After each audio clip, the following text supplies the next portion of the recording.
Vamos a comenzar. Bueno, pues buenas tardes a todos y a todas. Comenzamos esta segunda sesión práctica de la asignatura del máster de Métodos y Técnicas Avanzadas de Investigación Histórica, que es en este caso una sesión práctica que compartimos con dos asignaturas, la de Métodos y Técnicas para la elaboración de un trabajo de investigación y la de Fuentes para la investigación, y además hemos hecho una invitación expresa a la asignatura del Descubrimiento de la Antigüedad Clásica a través de su cultura material del máster impartido en la Facultad de Filología. Así es que si hay alguno de vosotros que seáis de este máster, también bienvenidos a todos. Gracias por formar parte de esta sesión práctica, que como sabéis de la primera que se celebró en el mes de noviembre, bueno, pues están disminuidas en el sentido en el que no podemos hacer las visitas a los centros de investigación que hacemos todos los años y que esperamos poder retomar en el curso próximo.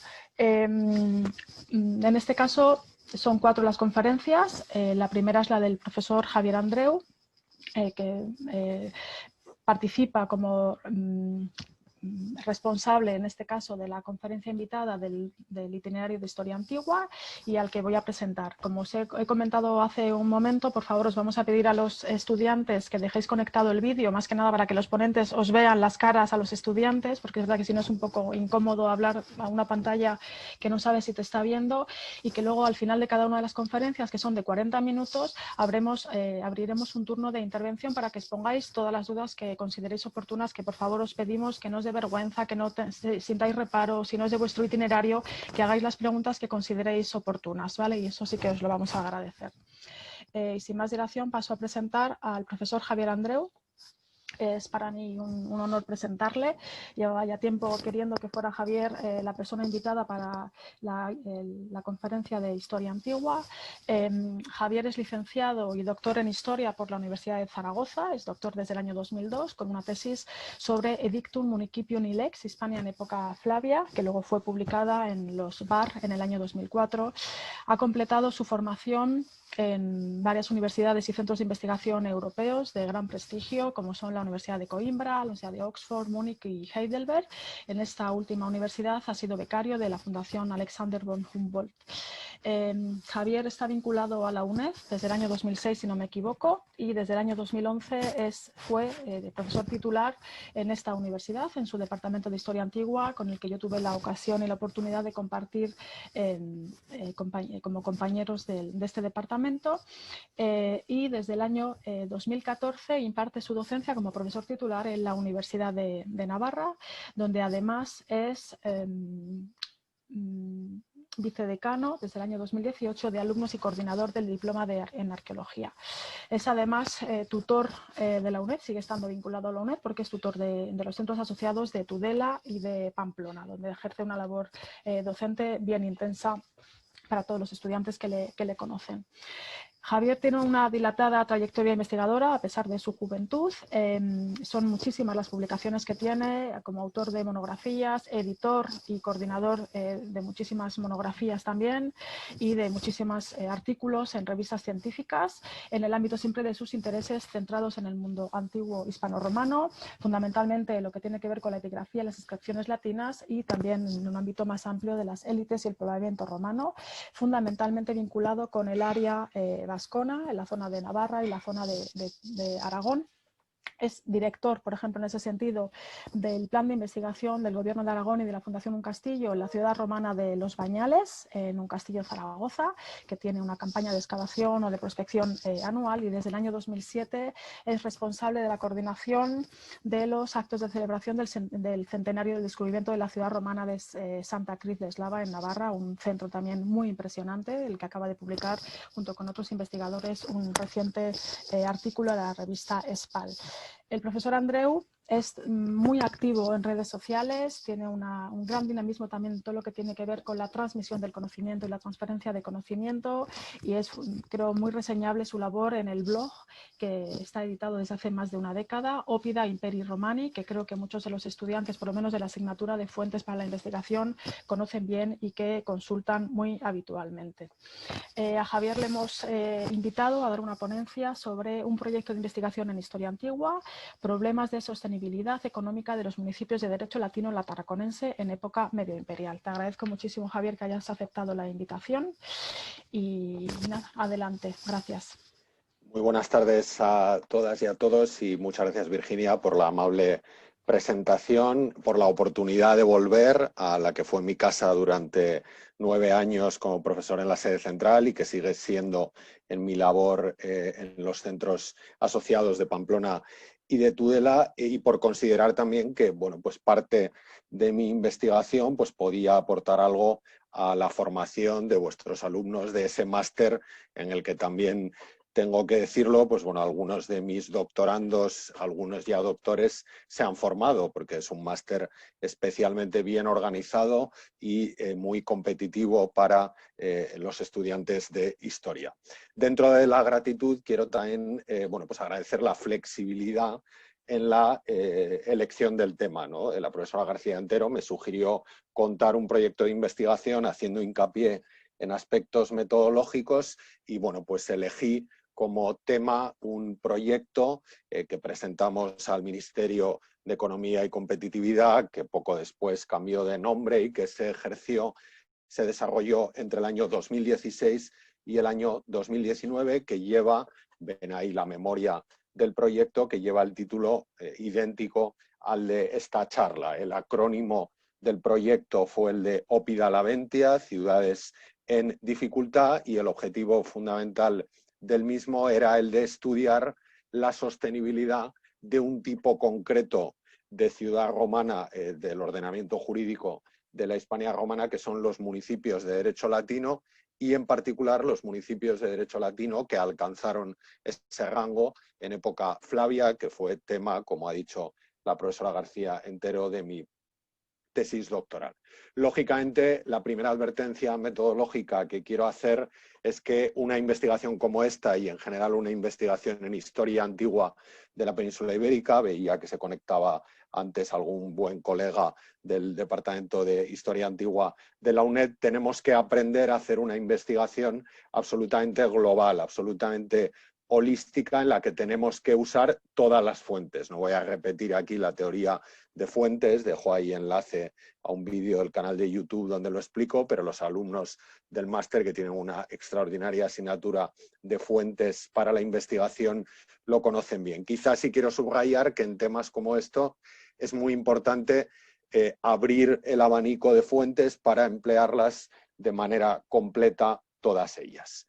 Cualquier proyecto, y este no es una excepción, en antigüedad y en antigüedad peninsular, se podría decir que lo tenemos que edificar en cierta medida a hombros de gigantes, ¿no? Utilizando toda la tradición investigadora que nos ha precedido, ¿no? Y que, aunque podamos estar en desacuerdo con ella por las razones que sean, es necesario siempre revisar y ver con ojo crítico y con capacidad de aprendizaje. En nuestro caso, bueno, pues en los años 90 y los primeros 2000, en el final del siglo XX y comienzo del nuevo siglo, asistimos a una puesta en valor historiográfica del concepto del municipio de derecho latino, que la profesora García Fernández definió muy bien en esa monografía que tienen en pantalla como un expediente que Roma utilizó para reconocer que las comunidades estipendiarias, prácticamente el 80%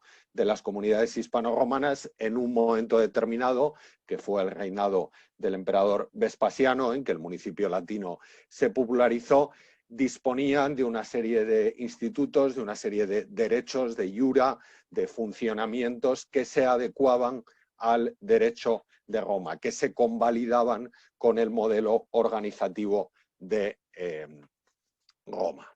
Con esa rehabilitación, en el contexto de esa rehabilitación de la figura jurídica del municipio de derecho latino hispano-romano y en concreto del municipio Flavio, nos dimos cuenta de que faltaba una mirada material. Sabíamos muchas cosas jurídicas sobre qué es un municipio de derecho latino y sobre cómo funciona, luego volveré a este punto, pero faltaba todavía caracterizar arqueológicamente desde una mirada material qué aspecto urbanístico, arquitectónico, material en definitiva, tenía un municipio de promoción Flavia, una ciudad que alcanzó el estatuto de municipio con posterioridad a las reformas del emperador Vespasiano. Esto ha confirmado, a partir de nuestro trabajo en Los Bañales, que comenzó en 2009, que las fuentes arqueológicas son probablemente de las fuentes más dinámicas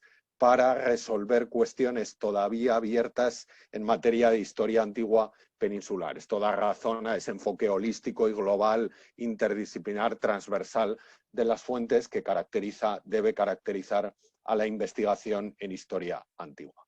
Parte de lo que en Los Bañales hemos podido constatar lo hemos empezado a vislumbrar también en una ciudad vecina, relativamente a unos 60 kilómetros en línea recta, que es la ciudad de Santa Cruz de Eslava, que probablemente, Los Bañales seguimos sin saber su nombre antiguo, quizá es la federada ciudad de los tarracenses que cita Plinio, pero está claro que fue un municipio flavio, como también parece con seguridad que lo fue la ciudad romana de Santa Cruz. Cualquier proyecto de investigación en antigüedad y en historia antigua debe nacer, obviamente, de una intuición, pero las intuiciones en antigüedad tienen que estar refrendadas en evidencias materiales. En el caso de nuestro proyecto fue en la primera campaña de trabajo en Los Bañales, en que atestiguamos la amortización de un edificio público ubicado al pie del foro y junto a las termas, que pudimos datar por los elementos materiales que ven en pantalla como una remodelación que se habría hecho a partir del reinado de Marco Aurelio, apenas 100 años después del momento en que la ciudad había alcanzado el estatuto municipal. Eso ya nos hablaba de una cierta reorganización urbana muy pegada al momento de la gran eclosión jurídica del municipio, que suele ir en los municipios flavios hispano-romanos acompañado siempre de una campaña muy efervescente de obras públicas que acompañan a la adquisición de ese estatuto municipal.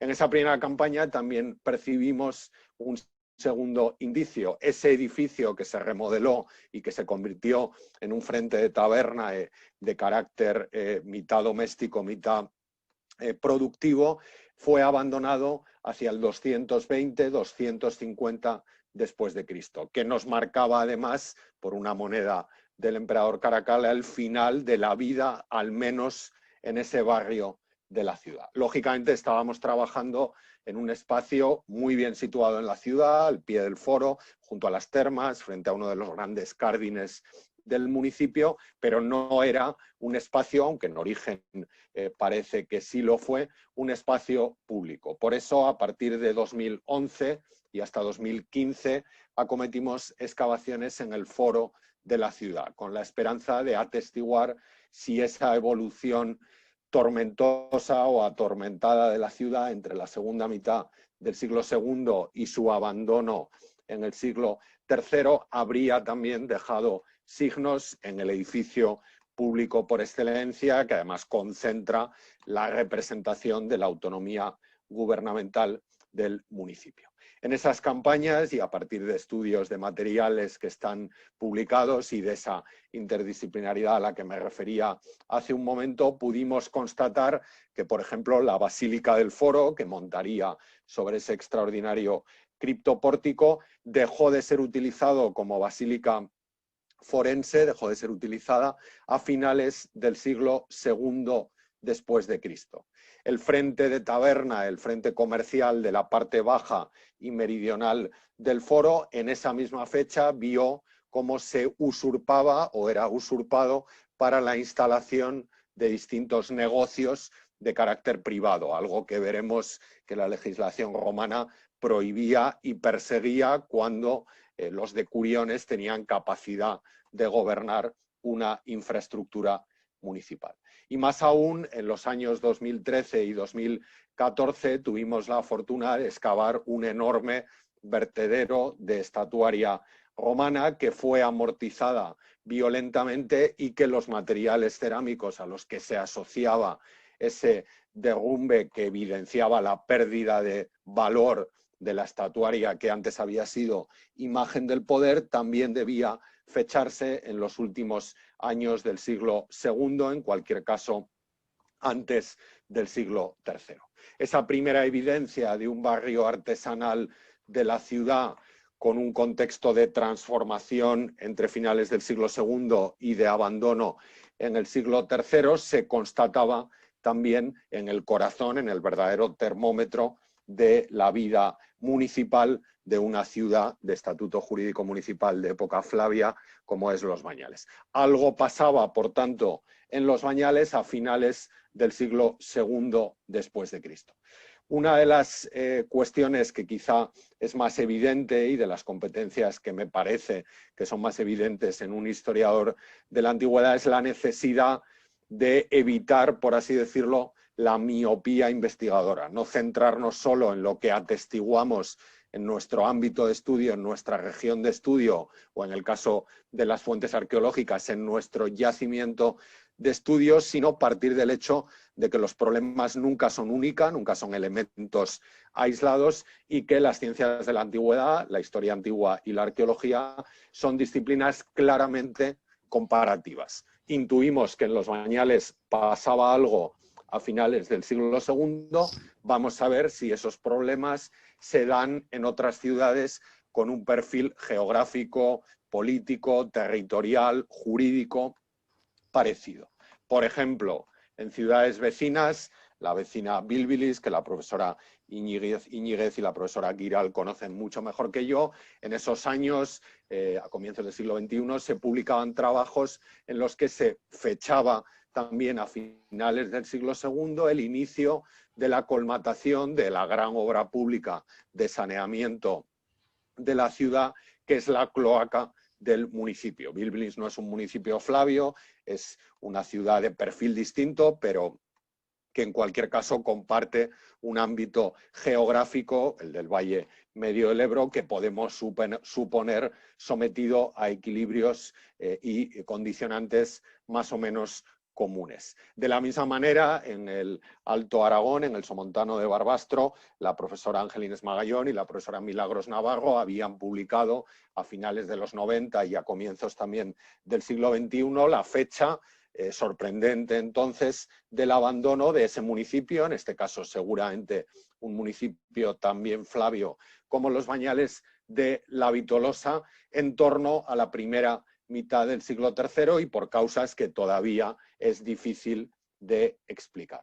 Obviamente nuestra comparación no puede quedarse exclusivamente en el ámbito del Valle Medio del Ebro, aunque obviamente haya paralelos suficientes. He traído aquí dos, pero hay otros casos, ¿no? No solo en el distrito gestionado por César Augustas, sino en otros ámbitos se evidenciaban para ciudades antes poderosas dificultades a finales del siglo II. Por ejemplo, Segóbriga sufre dificultades a finales de esa centuria, que tradicionalmente ya el profesor Alfeld y el profesor Abascal achacaron a un cambio de mentalidad de la élite. Es probable que también la competencia que el vidrio soplado hace sobre el gran recurso que explicó el despegue de Segóbriga y probablemente su promoción municipal en época de Augusto, que fue el lapis specularis, hizo algo de daño a la excesivamente monográfica economía de la ciudad, y también atestiguábamos eso, por ejemplo, en una próspera ciudad del conventus cartaginensis como Segóbriga, Lucentum, el Tosal de Manises en Alicante, donde avanzado el siglo II se procedía también al desmantelamiento del foro. Lucentum es una ciudad que habría recibido el estatuto municipal como Segóbriga en época de Augusto. Por tanto, partíamos de una categoría jurídica que teníamos que estudiar, un tema de estudio, los municipios de derecho latino, mirábamos a la evidencia material y constatábamos dificultades para el mantenimiento de las exigencias propias de la vida municipal en el caso concreto de Los Bañales, y esa evidencia se reforzaba con otros yacimientos que quizá con otras razones, pero en el mismo momento histórico, vivían también dificultades de carácter económico que se traducían en una regresión de carácter urbano.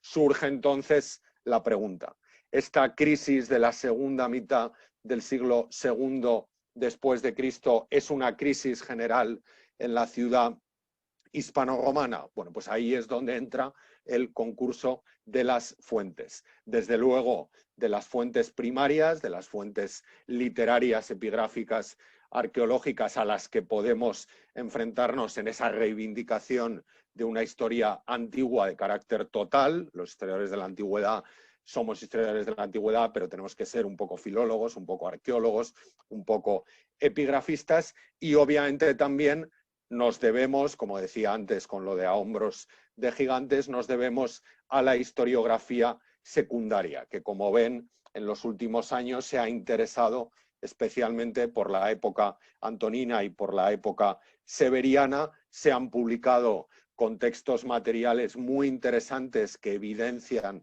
una dificultad urbana de centros urbanos hispano-romanos en ese momento y parece que la primera conclusión es que esa época es una época difícil para muchas de estas pequeñas y muy pequeñas ciudades hispano-romanas.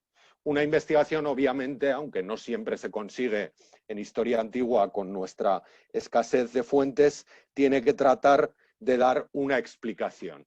¿Qué puede explicar esta dificultad de muchas ciudades romanas para apenas 100 años después de la gran eclosión Flavia vivir episodios de dificultad y de cierta regresión? Bueno, y lógicamente ahí podemos mirar siempre a elementos externos, elementos coyunturales que en esa segunda mitad del siglo II pudieron hacer menos sostenible el modelo municipal y elementos también propios del modelo municipal, elementos estructurales. Lógicamente, en historia antigua, decía antes que tenemos que ser un poco filólogos, arqueólogos, epigrafistas, etcétera, pero sobre todo tenemos que conocer bien las fuentes y volver a interrogar a las fuentes que incluso para este periodo de la segunda mitad del siglo II y de la primera mitad del tercero son fuentes bastante complejas, ¿no? Bueno, ahí aparece una cita que ahora entendemos muy bien, por ejemplo, de Eutropio, pero también habla de ella Casiodión, sobre la pestilentia, la gran pandemia antonina, la gran peste antonina, que, bueno, como dice en expresión muy fuerte Eutropio, causó la muerte de gran parte de los habitantes de las provincias. Incluso ya más tarde, en el siglo V, Procopio hablaba hasta de la distancia social, ¿no? del abandono de ciudades y de villas, porque los habitantes dejaban de querer vivir en espacios donde el contagio podía ser más constante. ¿Puede esto explicar este fenómeno? Bueno, es un elemento que se pone encima de la mesa.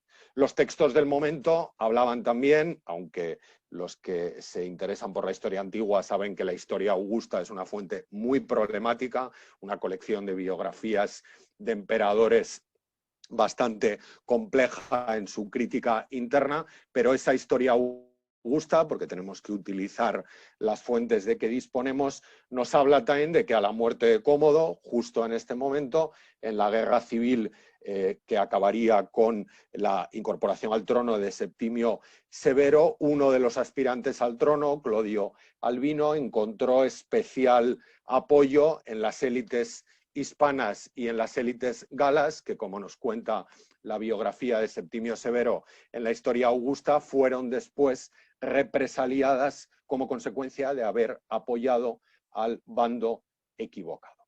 Esa historia augusta nos habla también de la existencia, en época de Marco Aurelio, de Ópida Laventia, de ciudades en proceso de desmantelamiento. El traductor, en este caso, de la edición de cátedra de la historia augusta, dice ciudades amenazadas de ruina. Los ingleses dicen cities in decline, ¿no? Ciudades en proceso de desmantelamiento, que fue la que utilizamos, expresión que utilizamos como acrónimo del proyecto. En definitiva, finales del siglo II se revelaba como un momento difícil económica y políticamente en el imperio, quizá no tan exageradamente como Casiodión decía, que hablaba de que después de la muerte de Marco Aurelio la historia de Roma pasaba de ser una historia dorada a ser una historia de hierro y óxido. Pero parece que las evidencias literarias permitían alimentar una coyuntura difícil.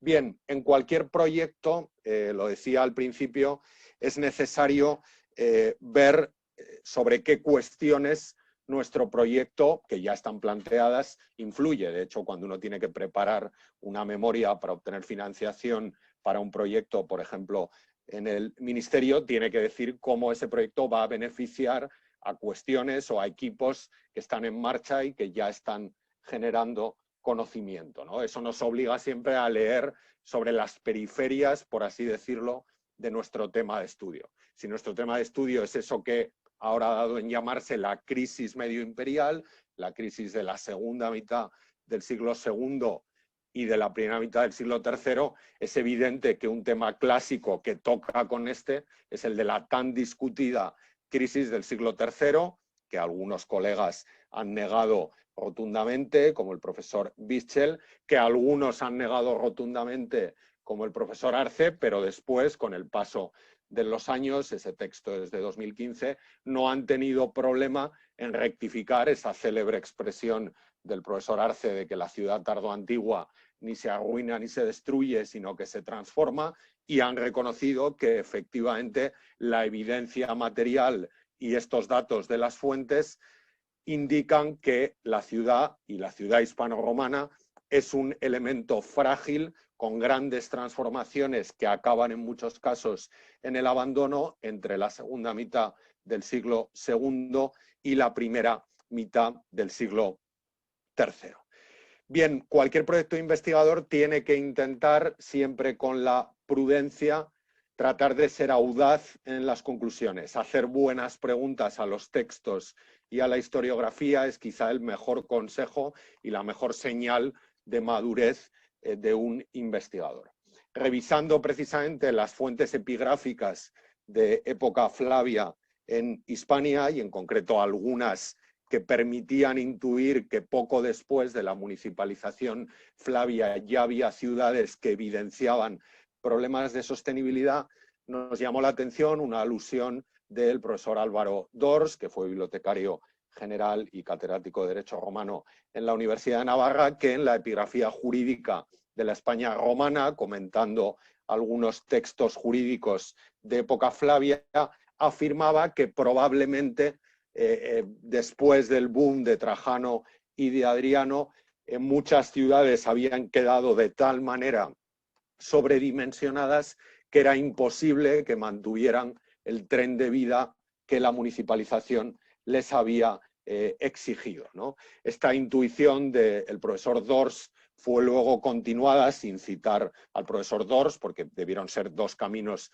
divergentes, por el profesor Gesa-Alfeldi, que en 1995, en un extraordinario diagnóstico sobre la Hispania entre los Flavios y los Antoninos, afirmaba que probablemente la gestión de un municipio fue demasiado exigente para muchas pequeñas ciudades, ¿no? Antes decía que nuestra investigación está hecha a hombros de gigantes, pero en cierta medida también porque nuestro conocimiento de la antigüedad debe ser acumulativo. Debemos volver constantemente sobre los viejos problemas con nuevas evidencias para generar, siempre con rigor y siempre que las fuentes nos lo permitan, nuevas conclusiones. Bien, el profesor Dors, cuando hacía esa afirmación de la debilidad de muchas pequeñas ciudades hispano-romanas, lo hacía comentando esa carta que los habitantes de Munigua, durante mucho tiempo y todavía hoy el estandarte material de los municipios flavios en la sierra sevillana, escribían al emperador Tito, poniéndole delante una serie de problemas de endeudamiento que tenían unos años después de la recepción del Estatuto de Municipio en virtud de las reformas flavias que había iniciado el padre de Tito, el emperador Vespasiano. Si queremos saber qué problemas internos puede tener un estatuto jurídico que por la evidencia material estamos viendo que pasó dificultad en la segunda mitad del siglo II y que vemos además que ese periodo fue un periodo coyunturalmente difícil en el occidente romano, tenemos que intentar abrir un enfoque nuevo a la explicación de esa supuesta crisis del siglo III. Quizá no hay una crisis del siglo III y lo que hay es un adelanto de esa crisis que poco a poco se va generalizando con ese término de la crisis medio imperial, un término que han puesto acertadamente de moda los arqueólogos, y poner el acento no tanto en las causas externas y cíclicas como en las causas internas y estructurales. Eso nos obliga a preguntarnos sobre de qué vive un municipio de derecho latino para que su estabilidad económica se sienta amenazada en un contexto económico de regresión de carácter global. Bueno, tenemos que volver a las fuentes. Hay noticias en las cartas de Plinio y en Asia Menor, que es un ámbito extraordinariamente rico, de las dificultades que en época de Trajano viven muchas ciudades porque plantean y planifican obras públicas en las que no miden sus esfuerzos presupuestarios, no pueden concluirlas y si las concluyen con sus rationes, con sus arcas públicas totalmente vexatae, totalmente descuidadas, como dice Plinio al emperador Trajano. Podemos estudiar también qué se valoraba en una ciudad para que se le reconociera ese estatuto municipal y ver si esos elementos, que por ejemplo aparecen en esa inscripción de un vicus de Frigia en Asia Menor dirigida al emperador Constantino, ver si el mantenimiento de esos elementos puede atestiguarse en esos yacimientos en los que tenemos la fortuna de poder trabajar para cerrar un poco ese modelo. Pero desde luego, donde las conclusiones nos parece que han sido más decisivas es en el estudio del verdadero corazón de los municipios de derecho latino de los que hablaba al comienzo, ¿no? Si queremos conocer qué preocupa a un municipio de derecho latino, vamos a tratar de mirar a qué legisla, sobre qué cuestiones legisla el derecho de estos municipios. Las leyes de estos municipios, que como todos saben son los documentos que tenemos esencialmente hispano-romanos y todos de época Flavia, incluso la ley de Urso, que es una colonia cesariana, se pone de nuevo por escrito y se publicita en época Flavia, ¿no? Yo creo que esa interdisciplinaridad añade un nuevo elemento, el conocimiento de las fuentes jurídicas y la cada vez menor colaboración entre los colegas de derecho romano y los colegas de historia antigua, en parte también por culpa de los historiadores de la antigüedad. Si miramos un panorama rápido a esas leyes municipales, vemos cuáles son los términos que más se repiten y sobre los que carga más las tintas el documento, por ejemplo, de la Irnitana o de la Malacitana, que son las más completas. Primero, preocupación por el presupuesto del municipio, por la pecunia communis. Segundo, preocupación por el bien común del municipio, porque todo lo que se haga revierta en el interés común de los habitantes de ese municipio. Tercero, y estas son cuestiones que nos empiezan a sonar prácticamente a las portadas de los periódicos de la crisis de 2008, ¿no? El establecimiento de un techo de gasto. ¿Qué nivel de tenuitas, qué nivel de endeudamiento puede un municipio soportar o puede un municipio considerar legítimo? En la ley municipal, en las leyes municipales, atestiguamos también grandes dificultades de la política local para reclutar incluso a los concejales, a los decuriones que formaban el consejo local que gestionaba los designios del municipio, que se reclutaba entre exmagistrados, que a su vez eran voluntarios y de los que se esperaba además el desembolso en actos evergéticos de dinero para sufragar algunos de los servicios municipales a los que en determinadas ocasiones el municipio no podía hacer frente. Lógicamente, si una ley como la de IRNI está estableciendo cómo deben ser reclutados los decuriones, es porque parte de la base de que probablemente va a ser un punto débil de esa nueva administración municipal.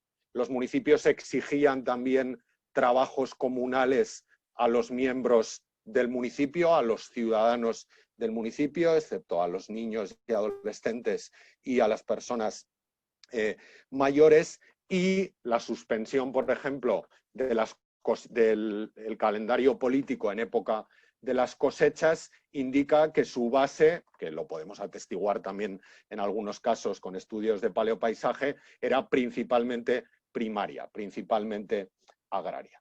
Las leyes municipales nos dan, por tanto, una serie de inputs sobre qué preocupa al municipio, pero también sobre lo que se legisla entre finales del siglo II y finales del siglo III, nos da algunas pistas, ¿no? Ahí podemos echar mano, por ejemplo, del Codex Theodosianus y también de los Digesta y de algunos otros documentos epigráficos de ese perfil, donde se habla de que hay individuos que escapan de la ciudad porque no quieren ser nombrados candidatos a las elecciones o ser nombrados como decuriones, que hay fenómenos constantes de usurpación de espacios públicos por parte de particulares. Sobre este tema, además, hay bastante detalle. Se dice qué tipo de talleres no se pueden instalar en los espacios forenses. Se dice también en qué materiales es especialmente grave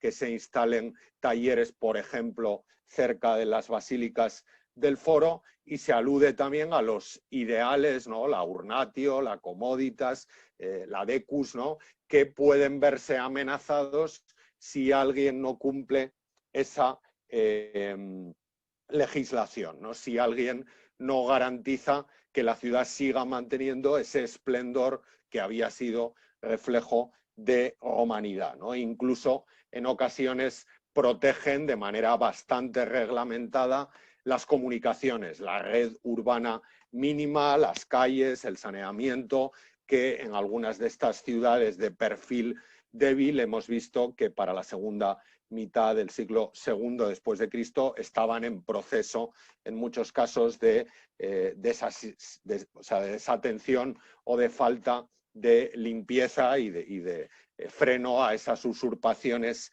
que eran, por lo visto, según la legislación y el registro material, constante.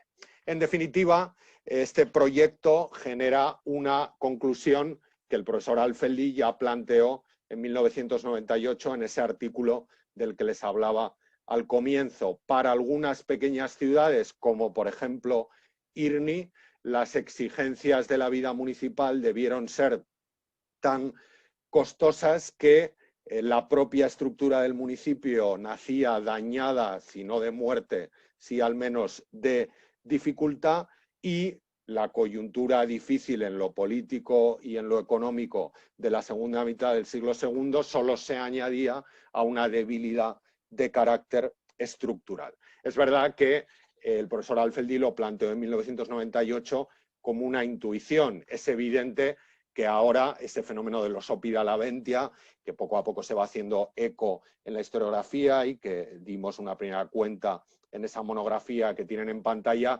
se conoce un poco mejor por zonas geográficas y con casos concretos.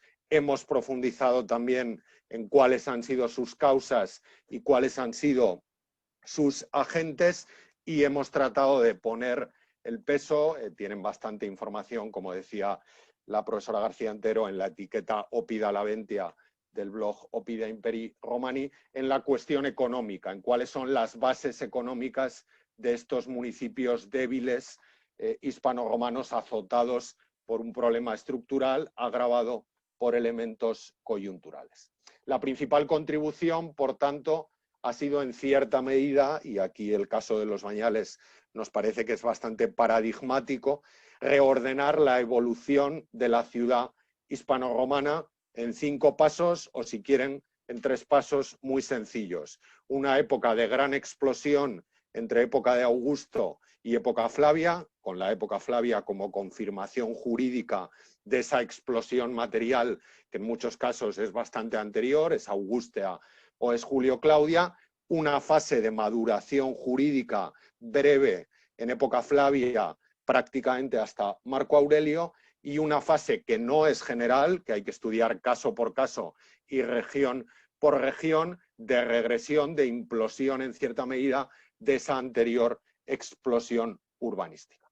Lógicamente, cualquier proyecto de investigación, y termino con esto, siempre, y por eso avanzamos en el conocimiento en historia antigua y en ciencias de la antigüedad, abre otras cuestiones, ¿no? Por ejemplo, el nuestro, de los Oppida Laventia, tocaba directamente con el gran problema de la caída y del final casi gibboniano, ¿no?, del mundo romano. Pero bueno, quizá es bueno pensar también en cuál fue el punto de arranque de esa gran explosión urbanística que hizo que muchas ciudades a finales del siglo II fueran laventes civitates, como dice la inscripción de Itálica, o fueran Oppida Laventia, como dice la frase o el pasaje de la historia augusta que comentábamos anteriormente, ¿no? Eso nos lleva a preguntarnos si hay un perfil, dado que la crisis parece que no es general,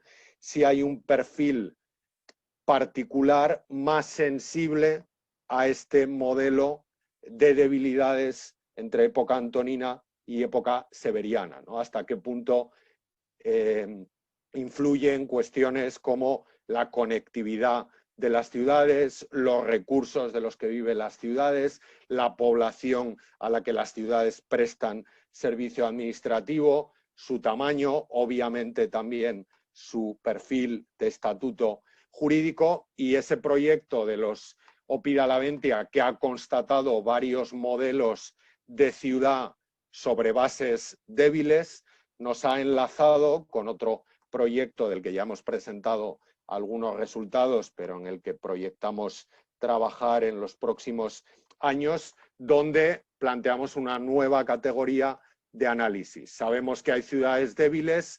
¿Qué tienen en común esas ciudades débiles y en qué momento inician su despegue urbano? Parece que muchas de ellas son ciudades que, cuando todavía no son ciudades oficialmente romanas, porque son estipendiarias, acometen programas arquitectónicos que luego, con la promoción jurídica, deben mantener e incluso acrecentar, y son, en la mayor parte de los casos, como decía al principio, ciudades pequeñas o muy pequeñas, eso que podríamos llamar, utilizando una expresión de Pomponio Mela, aunque está atestiguada también en otras fuentes geográficas del mundo romano, los Parva Oppida, esas pequeñas ciudades que quisieron ser reflejos en miniatura de Roma para abrazar el nuevo modo de vida romano, pero que enseguida, cuando municipalizaron y tuvieron que autogestionarse, en muchos casos, insisto, es un tema que habrá que mirar región por región, se vieron abocados a un abandono probablemente prematuro que tuvo que obligar a la redimensión de las relaciones territoriales en distintos espacios de Hispania romana. Nosotros hemos trabajado especialmente sobre la tarraconense. Pero, en fin, esta cuestión de los Parva Oppida, que muestra el enlace entre un proyecto de investigación y sus epígonos, digamos, en el futuro, daría para otra sesión, y agoto ya mi tiempo. Si en alguna otra ocasión hay oportunidad, cuando hayamos desarrollado este proyecto, podemos hablar de esa conexión entre las ciudades en dificultad y esas pequeñas y muy pequeñas ciudades. Muchas gracias. Gracias a ti, Javier. Se conecta ahora Virginia. Gracias, Javier, por esta magnífica charla. En 40 minutos, además, te has acogido el tiempo. Gracias. Creo que has dado para los estudiantes muchísimas claves de reflexión, además de muchísimas herramientas a las que ellos puedan ir tirando, ¿no?, con tantísima bibliografía y tantos datos. Gracias, Javier, por el esfuerzo. Gracias, de verdad. Y abrimos ahora, si puedes dejar de compartir, Javier, el la ponencia y damos paso ahora a los estudiantes, ¿vale? Para que planteéis, independientemente de que seáis del itinerario de historia antigua o del itinerario de prehistoria y arqueología, que son un poco los más afines, para todos vosotros que queráis plantear cualquier cuestión que os parezca interesante al profesor Javier, ¿no? Andreu, que bueno, es ahora la ocasión, que por favor no tengáis vergüenza ni reparo en plantear cuestiones metodológicas de cómo afrontar una cuestión, de cómo lo ha explicado muy bien Javier, ¿no? ¿Qué cuestiones se pueden plantear para construir un proyecto de investigación, para dar solución a las preguntas que uno se plantea, ¿no? Bueno, pues creo que es una magnífica ocasión para que planteéis vuestras cuestiones. Así es que, por favor, yo os pediría que hicierais uso de la palabra. Gracias.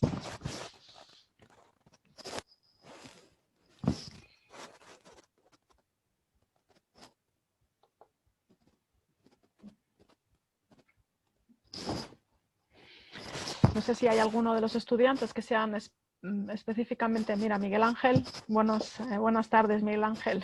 Buenas tardes a todos y nada, dar la enhorabuena a Javier y simplemente por romper un poquito el hielo. Gracias.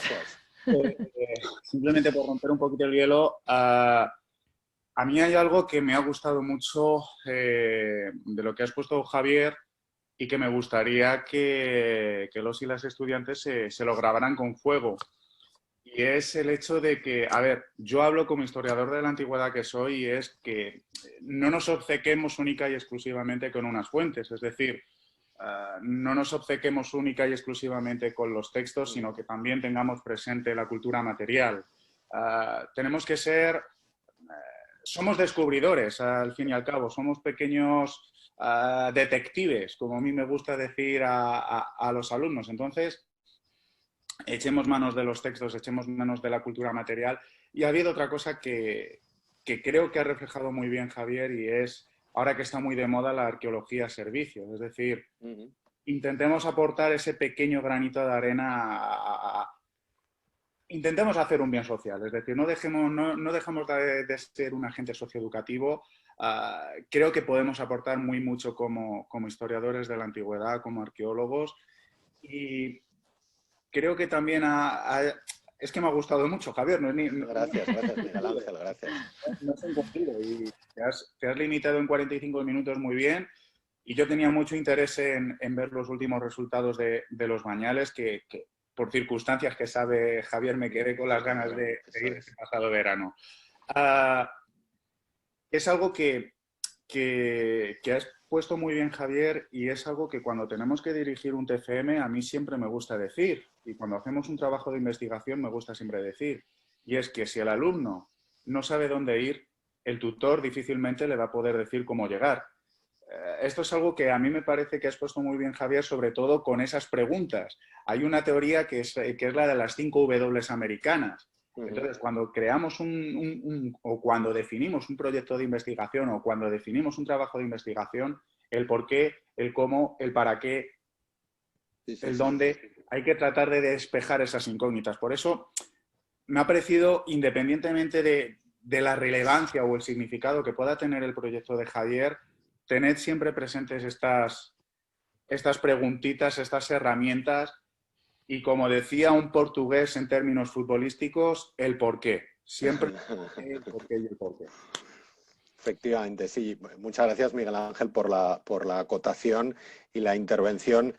Es verdad que en un proyecto como este también es cierto que en ese afán de buscar las causas, el rigor y la prudencia son fundamentales. Yo creo que hay procesos para los que quizá no haya una explicación, ¿no? Muy probablemente quizá hemos idealizado la ciudad hispano-romana de los grandes edificios, de las grandes obras públicas y quizá muchas de esas ciudades que eran grandes escaparates del modo de vida romano ya empezaron con dificultades administrativas que luego determinadas coyunturas tendieron en cierta medida a hacer que se tambalearan. Probablemente yo estoy convencido que para esa crisis medio imperial la iremos caracterizando cada vez mejor y en mejores sitios en aquellos proyectos, por ejemplo el proyecto de Sisapo, que es otro caso bien conocido en la UNED, otro caso de ciudad en declive, ¿no? En ese periodo, pues sí que parece que tiene que ver con cuestiones del recurso del cinabrio y con cuestiones económicas